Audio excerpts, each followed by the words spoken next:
Hello. का हमारा अध्ययन का विषय है अधिकार और कर्तव्य। अधिकार, जैसा कि हम सभी जानते हैं कि व्यक्ति के व्यक्तित्व के विकास के लिए जो सुविधाएं प्रदान की जाती है राज्य के द्वारा, उसे हम अधिकार कहते हैं। जैसा कि लास्की ने कहा है कि अधिकार सामाजिक जीवन की वे परिस्थितियां हैं जिनके अभाव में सामान्यतः कोई भी व्यक्ति अपने व्यक्तित्व का विकास नहीं कर पाता है।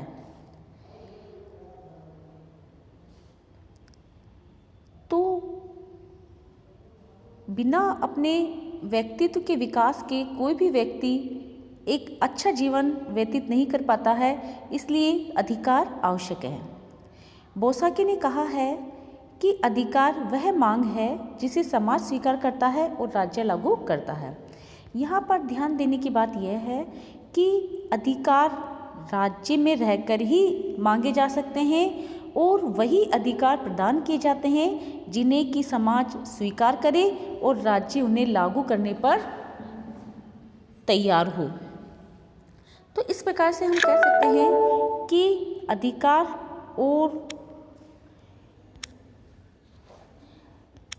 अधिकार हमारे जीवन के लिए बहुत आवश्यक है, क्योंकि इसी के द्वारा व्यक्ति अपनी शारीरिक, मानसिक एवं नैतिक शक्तियों का पूर्ण विकास कर सकता है।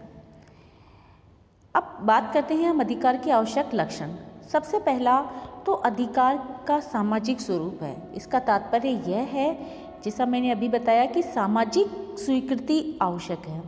हम हर प्रकार के अधिकार की मांग नहीं कर सकते हैं, हम सिर्फ उसी अधिकार की मांग कर सकते हैं जिन्हें कि राज्य स्वीकृत करता है या समाज स्वीकार करता है।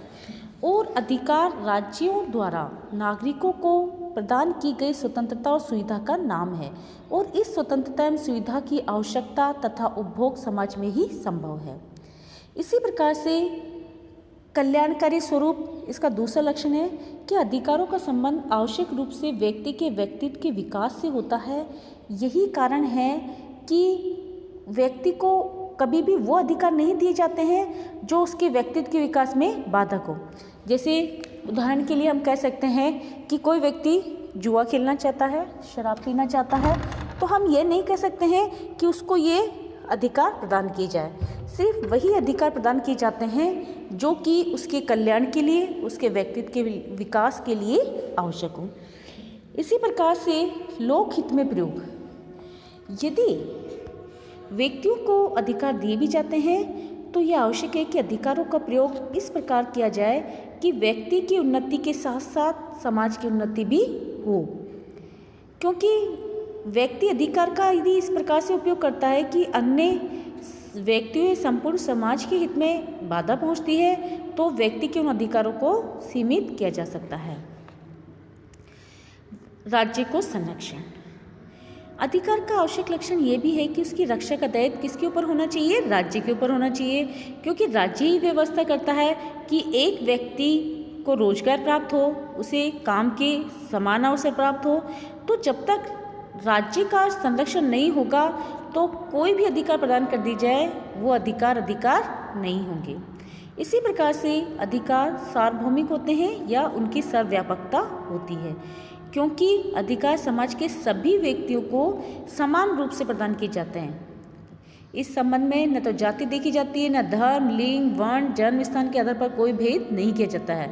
हाँ, ये है कि राज्य के नागरिक और विदेशियों में फर्क किया जा सकता है, लेकिन एक राज्य के अंतर्गत रहने वाले नागरिकों के अधिकारों में कोई अंतर नहीं किया जा सकता है।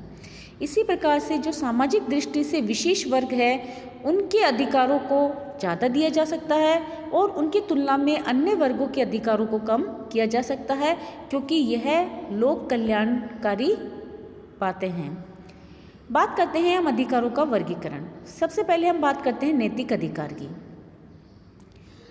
तो नैतिक अधिकार हम जैसा कि सभी जानते हैं कि मानव के नैतिक आचरण से इसका अर्थ लिया जा सकता है।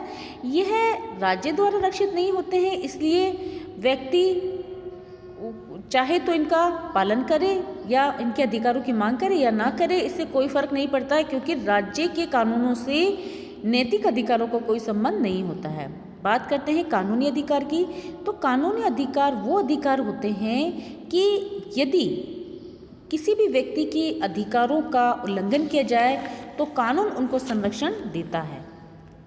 और एक तरीके से कानूनी अधिकार वे विशेषाधिकार हैं जो एक नागरिक को अन्य नागरिक के विरुद्ध प्राप्त होते हैं तथा जो राज्य की सर्वोच्च शक्ति के द्वारा रक्षित होते हैं।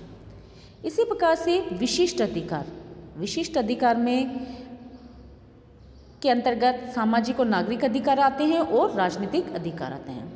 बात करते हैं हम सिविल राइट्स की या सामाजिक या नागरिक अधिकारों की, तो इसमें सबसे पहला है कि समानता का अधिकार, जो कि हमने समानता वाले चैप्टर में पढ़ा था कि प्रत्येक व्यक्ति को बिना किसी भेदभाव के, जाति धर्म आर्थिक स्थिति के बिना किसी भेदभाव के व्यक्तित्व के विकास के लिए समान सुविधाएं प्राप्त होनी चाहिए।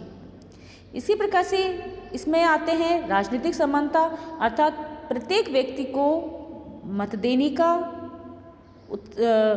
शासन व्यवस्था में भाग लेने का या उम्मीदवार के रूप में खड़े होने का समान अधिकार प्राप्त होना चाहिए।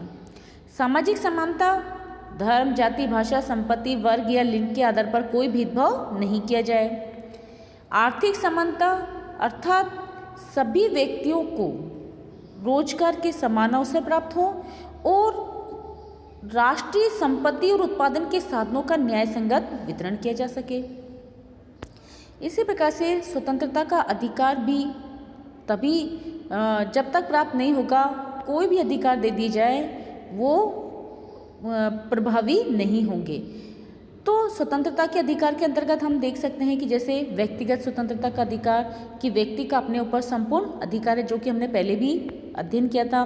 विचार और अभिव्यक्ति की स्वतंत्रता का अधिकार, एक निश्चित सीमा के अंतर्गत व्यक्ति अपने विचार को अभिव्यक्त कर सकता है। इसी प्रकार से अंतःकरण की स्वतंत्रता का अधिकार भी है कि किसी भी व्यक्ति को धार्मिक उपासना का अधिकार है, किसी अन्य धर्म को उस पर मानने के लिए बाध्य नहीं किया जा सकता है या वो व्यक्ति किसी बाहरी दबाव के अंतर्गत किसी अन्य धर्म को नहीं अपनाए, तो ये भी एक अधिकार है।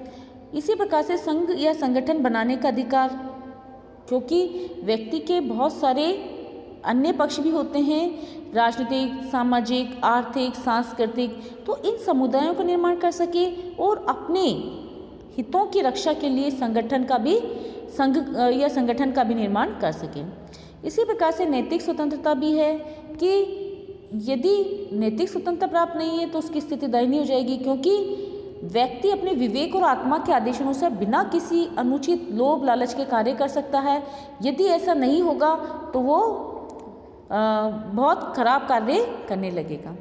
इसी प्रकार हम बात करते हैं संपत्ति के अधिकार की कि व्यक्ति को जो संपत्ति उसने प्राप्त की है उसे रखने का अधिकार है, बिना उसकी इजाज़त के उसकी जो संपत्ति ली जाती है बिना मुआवजा दिए उसे छीना नहीं जा सकता है और जन कल्याण की दृष्टि से हालांकि उसकी संपत्ति को सीमित किया जा सकता है।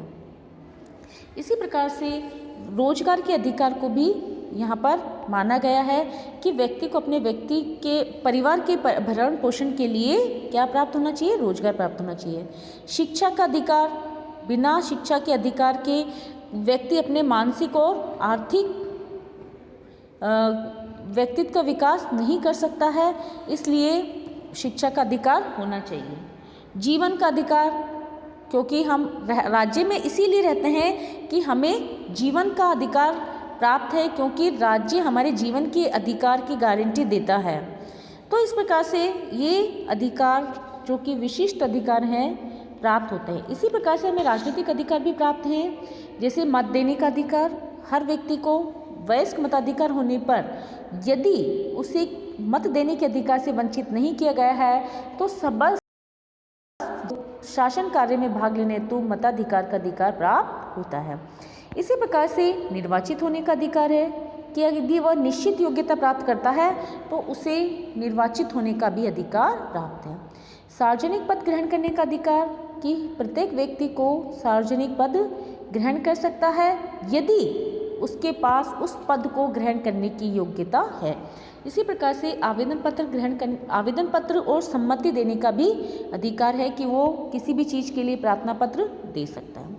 तो इस प्रकार से हमने देखा कि व्यक्तियों को न केवल सामाजिक, आर्थिक, राजनीतिक अधिकार प्राप्त हैं, बल्कि इनका संरक्षण समाज द्वारा स्वीकृत होता है और राज्यों द्वारा इसको संरक्षित किया जा सकता है। धन्यवाद।